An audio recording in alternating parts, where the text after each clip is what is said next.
Hey, I'm back in episode 10 in Instaminutes. My name is Lina. If we haven't met before, hi. Hey, you can DM me questions. Just go into, you know how to do it. Anyway, today we are talking about Jacob.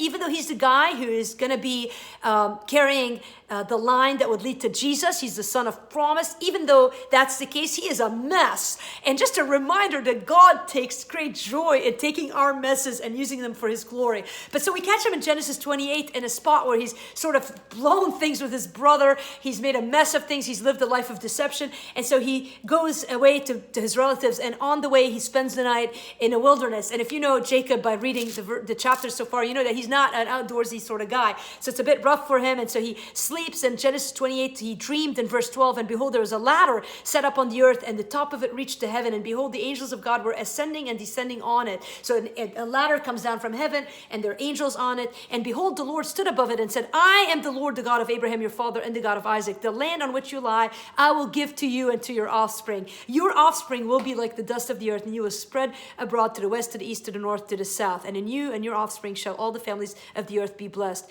Behold, I am with you. So here's Jacob, a mess, and God says to him, behold, I am with you, and will keep you wherever you go, and will bring you back to this land, for I will not leave you until I have done what I have promised you. Isn't that awesome? Maybe that's you today, and you're like, man, I've made a mess of things. And the good news is that God's goodness to us doesn't depend on our goodness, but on his goodness, and his promises depend on his goodness. And Jacob woke from his sleep and said, surely the Lord is in this place, and I did not know it. And he was afraid and said, how awesome is this place? This is none other than the house of God, and this is the gate of heaven.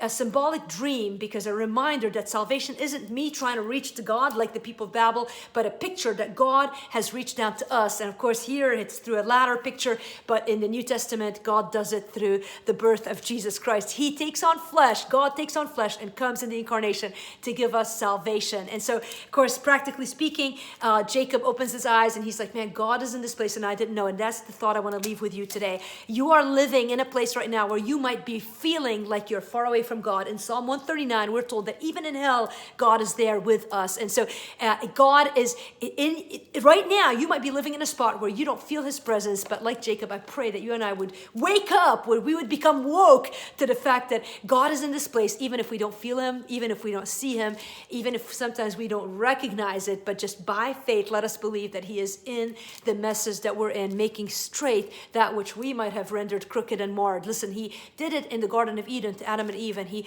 did it for Abraham after his messes, and he's gonna do it. We're gonna read how he's gonna do it for Jacob, and listen, as sure as God is alive, he's doing it for you and me today. So let's praise him today, and let me catch you again tomorrow.